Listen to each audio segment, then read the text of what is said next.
You're watching Newsday TV. Thanks for joining us this Thursday evening. I'm Ken Bufa. A Suffolk County police officer is recovering in the hospital tonight after being shot in the line of duty. Now a suspected Bloods gang member is behind bars, accused of trying to murder a cop. Our Cecilia Dowd has the latest.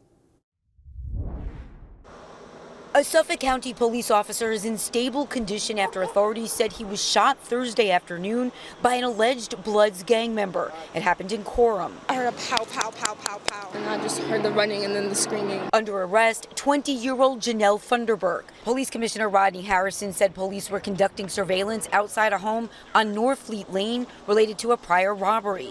When Funderburk left the home, Harrison said he ran and an officer chased him on foot, ordering him to stop. He didn't listen and opened fire. The officer was hit in his upper right thigh.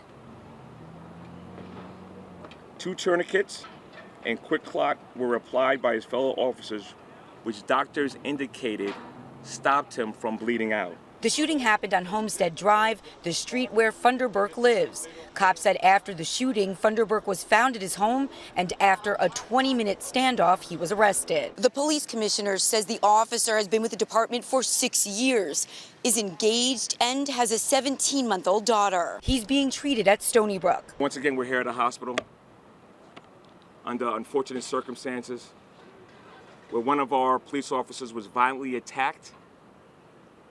This is just a reminder of how dangerous it is to be a police officer. Funderburk is charged with attempted murder and with the earlier robbery.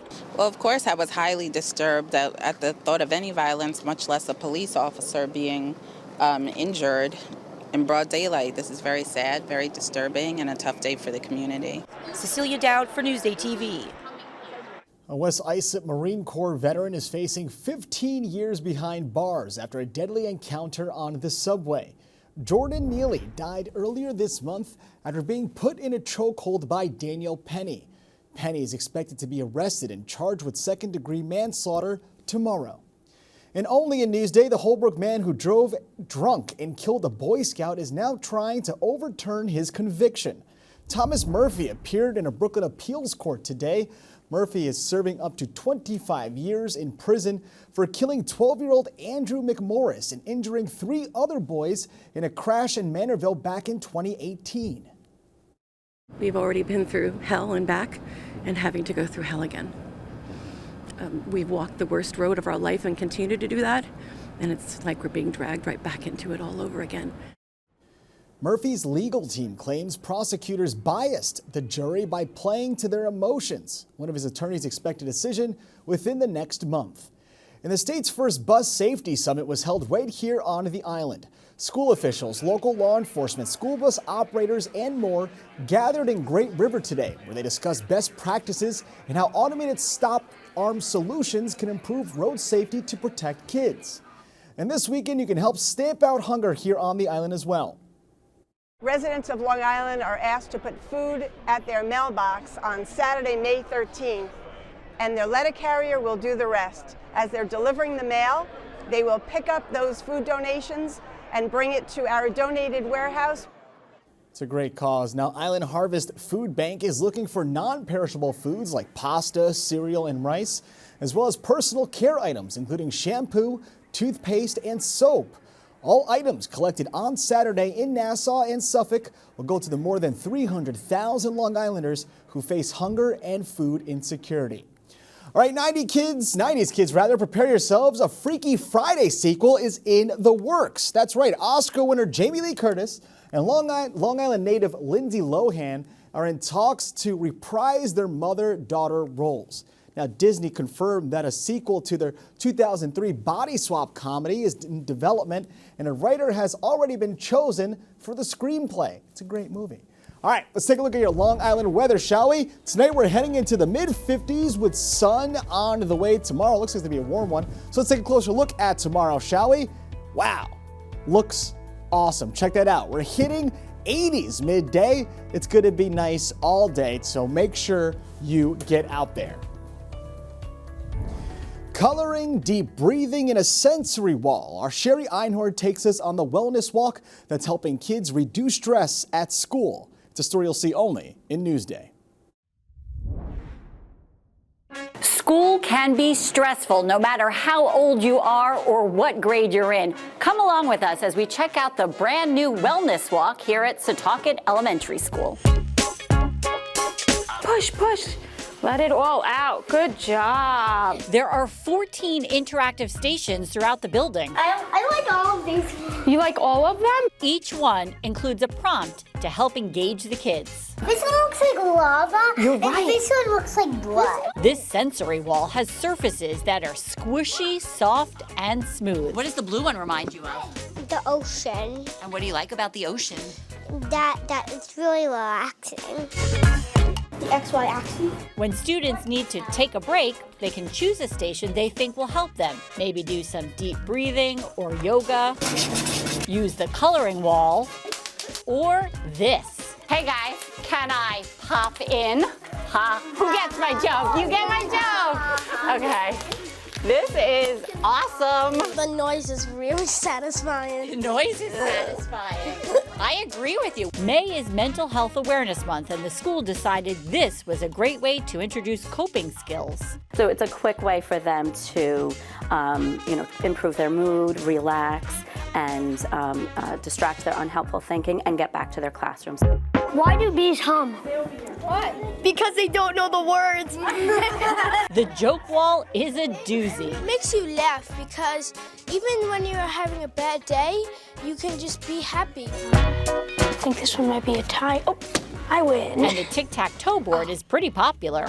I just think that the wellness walk in general is amazing, and this is one of the best parts about it. My favorite is probably either the joke of the day, the coloring wall, or the touchy-feely wall.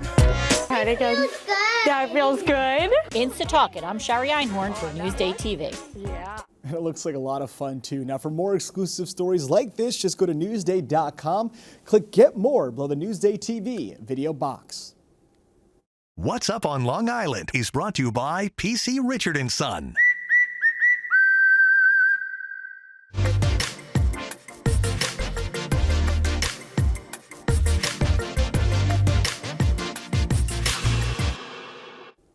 All right, here's what's up on Long Island.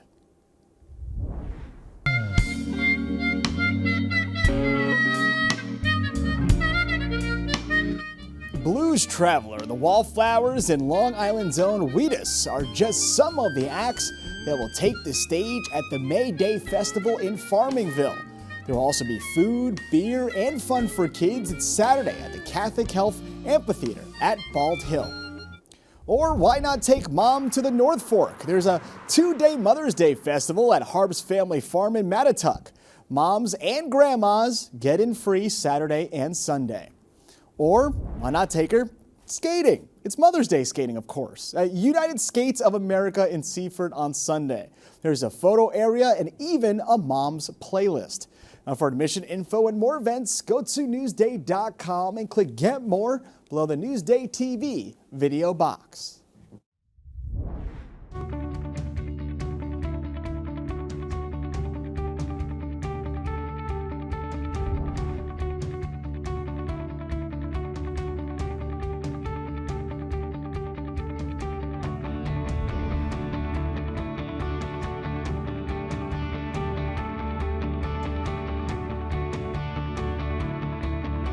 High School Sports is sponsored by PC Richard & Son.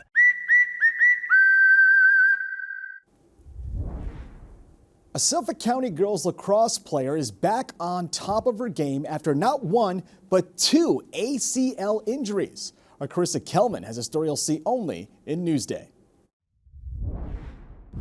The words that were coming out of my mouth was, "Oh no, not again." For Peyton Choma, it was a frighteningly familiar feeling. The 14-year-old lacrosse star had just torn her ACL during a lacrosse game for the second time in less than a year. I went in, dodged, and scored. But when I dodged, I felt the pop in my left leg. She tore her ACL, medial and lateral meniscus, and suffered a bone bruise in her right knee in July of 2020. But she focused on turning that setback. I'm not the type of person that can sit down, feel sorry for myself, even though I had those days throughout my recovery, and that's totally normal. I want to go D1 and I want to play the sport that I love. Into a comeback. In 18 months, Choma had committed to play Division I lacrosse at Quinnipiac University and was back on the field for the Mustangs.